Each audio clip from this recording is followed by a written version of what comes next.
On January 31st, 2017, I got a message from Crunchyroll that said, if you liked Your Lie in April, you'll love Fuuka. Suffice it to say that this message was a lie. Nothing on the winter 2017 lineup that wasn't a sequel caught my attention, but the Your Lie in April comparison piqued my interest in Fuuka. After 11 minutes and 13 seconds of Fuuka's first episode, I was completely done. This might not seem like much, as other anime analysts tend to drop shows like this all the time, but up until this point, I've been a hardcore completionist. I sat through 10 agonizing episodes of K-Project before I eventually gave up on it, and although I did drop Keijo after barely a minute, I never really gave it a chance to begin with. I was fully prepared for Fuuka to be the next Erased, Mob Psycho, or Yuri on Ice, the show of the season that would sweep me along for the ride regardless of its overall quality. Now I'm left wondering, what exactly did Fuuka get wrong to make me detest the show this much? Well, folks, the best way to find out is to analyze it scene by scene. In the protagonist's introductory shot, we see him walking through a crowded street while staring at his phone. I'm already annoyed by this boy. Moments later, we see a girl running in the opposite direction in a very short skirt. I know I'm nitpicking, but this show hasn't earned my trust yet.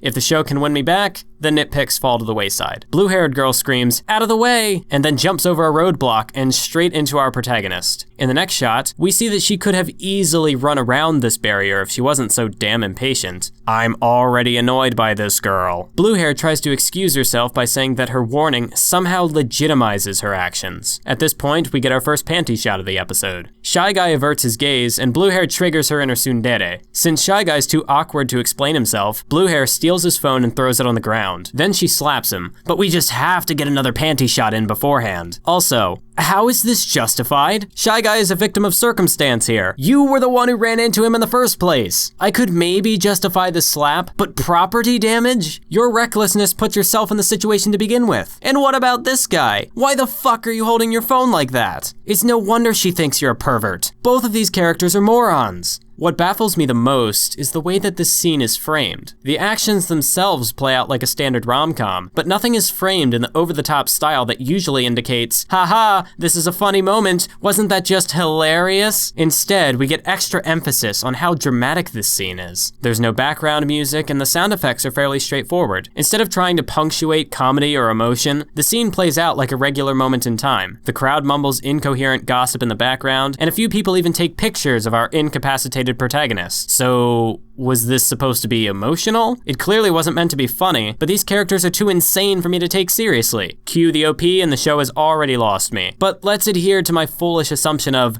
surely things will get better, and keep watching. Strike one. The next scene introduces us to Shy Guy's family, and I'll be honest, this scene isn't nearly as bad as the first. Nothing about it stands out, but it doesn't outright offend me like the introduction did. Amid the exposition, we learn that Shy Guy spends more time on Twitter than he does with human beings, and we also learn that his sisters like to tease him. That's about it. We're now 7 minutes and 45 seconds into the episode, and I'm starting to think this show might actually pull me back in. We're doing this again. We are really doing this again?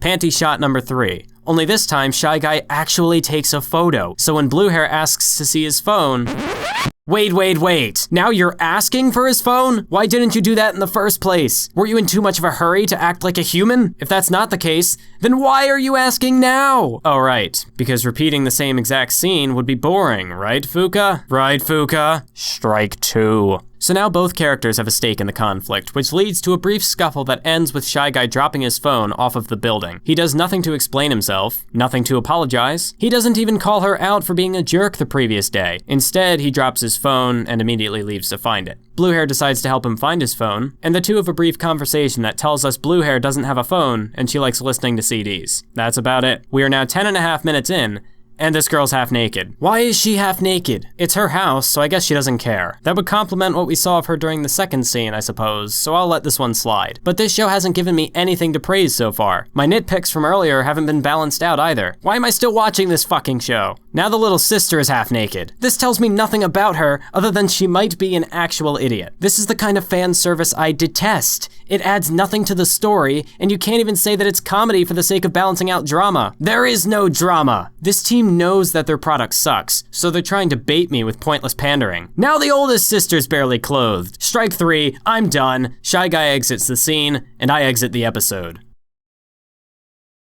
Thank you for watching the video. If you enjoyed, share it with anyone who you think would appreciate it, and if you want to learn more about me, you can follow me on Twitter at MathWiz97x. Until next time, keep on YouTubing.